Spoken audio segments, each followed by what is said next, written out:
Mainitong gisugat ni Davao City Investment and Promotion Center Head April Malidayap ang delegasyon nila Czech Republic Deputy Speaker J.N. Skupik kaganihang udto alang sa ilang courtesy call.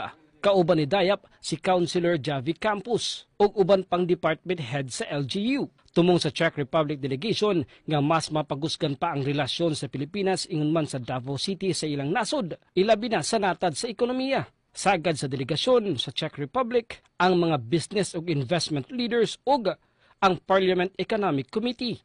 Nakig-meeting ug nakig-business matching sila kaganihang buntag sa usa ka business forum sa Lanang. B2B with your colleagues, with businessmen from your country, and I hope that it will be successful day for our businessmen.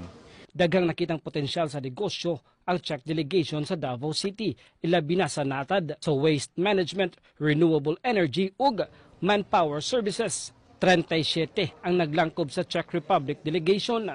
Particularly sa water, waste management, also katong power and energy, and also katong mga manpower. So they're looking also at expanding their nato isa ka company na it's a manpower company in Czech Republic, so they're also looking at katong mga skills and potential sa mga Davao City nga mga labor force and workers padulong sa Czech Republic. But most of them are very into katong waste management na mga project, water project.